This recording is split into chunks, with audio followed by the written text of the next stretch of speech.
Hi, I'm MJ, and this is MJ Does Movies.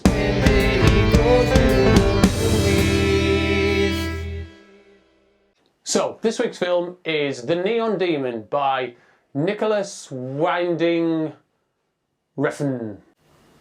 First off, I really like Drive, his first big hit. I thought it was a pretty solid film.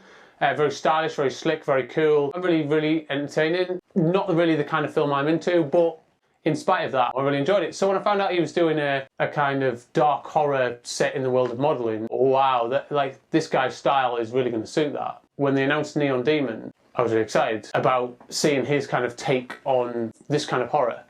So the film starts off when we meet this young girl. She's just arrived in LA and she wants to be a model and she's having a photo taken and everyone's kind of like in awe of this girl. Everyone who looks at her is like, oh my god, she's so beautiful. Then she meets this makeup artist played by Jenna Malone. They kind of hit it off and she invites her to a party. She starts meeting these models and you can tell everyone just fucking hates her. Everyone's just a dick. It is just the cliche that you have in this kind of movies. Every new person she meets fucking hates her, jealous of her, whatever. So she gets an agent, she starts to climb in the modelling world, like she starts to get a better job, and everyone she meets is like, oh my god, this girl is like amazing. Oh my god, I've never seen anything like her. That is kind of about all I can really say without spoiling the film. Not because there's so many twists and turns, and if I say any more, that's the story. That's the biggest problem with this film. The story is told in about 3 scenes, and everything else around it is just artistic fuckery. It's not done well. Like, the whole film looks amazing. Like almost every scene is like, wow, my god, this is so cool and stylish and amazing. And it all looks great and it's all style and no substance. Every other scene is like, we get introduced to like strange characters and every scene just kind of seems to be like, ooh, how arty is this? Ooh, that's ominous, isn't it? I'm sat there trying to find some kind of subtext in all this. And there just wasn't any. When the reveal comes later on, I went, so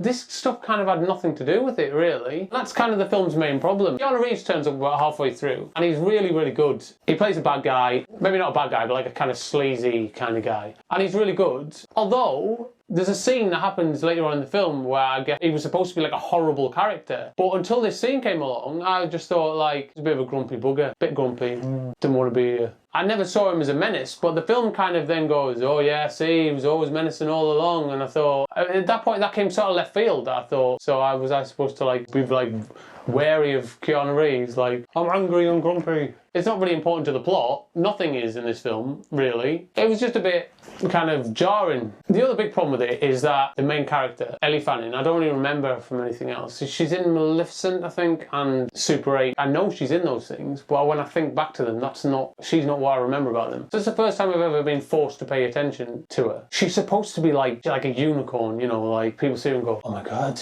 she is beautiful. But instead, she just... And the best way to describe it really is that, she's an attractive girl, but the second we meet Jenna Malone, which is right at the beginning of the movie, you kind of go, well, she's supposed to be like the person in this film who's not a model, and she's infinitely more attractive. I suppose that's a perspective thing, I guess. Then this is the problem, is you start meeting, every character goes, oh my god, you're so beautiful. When she's being signed to an agency, she meets the representative, and this woman's saying to her like, you know, you have it, you're so beautiful, I have 100 girls in here a week, and you're it, you have everything. And it cuts back to like Ellie Fanning like,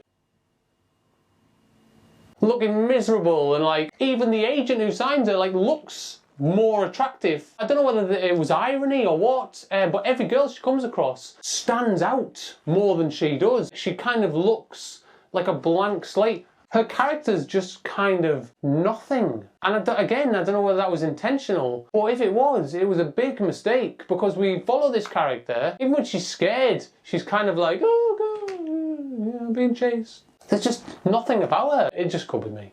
What really made that stand out was how interesting and beautiful every character around her really looked, including characters that weren't supposed to be, like Jenna Malone, who is like amazing in this film. She's so good. I thought she was excellent, like truly, truly amazing. So, is it worth watching? I wouldn't like to say that. I'm kind of glad I saw it. I don't think so. I like to watch any film. I think that you get something out of every film, and some of the performance in this is really good. It looks really cool. But I did really come out of this film feeling like, what the fuck? That had the potential to be something amazing. It slid on its arse for 90 minutes, not doing anything. There's films out there that deal with the same subject matter that do it much better. Starry Eyes is a recent indie horror, and that is a very similar thematic film, and it's just done much, much better. And this had the potential to be like an awesome modern horror thriller, and it's just light on everything. And there's some gross out moments in it, but most of them make no fucking sense, like at all. By now, you should probably know if you're into Nicholas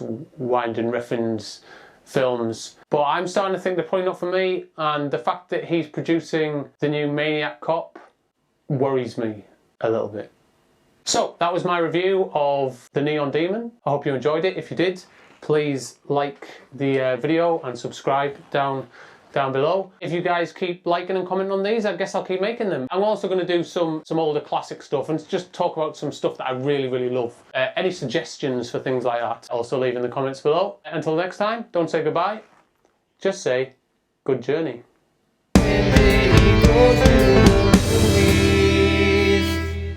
Thanks for watching, and if you enjoyed this, please check out some other reviews right here.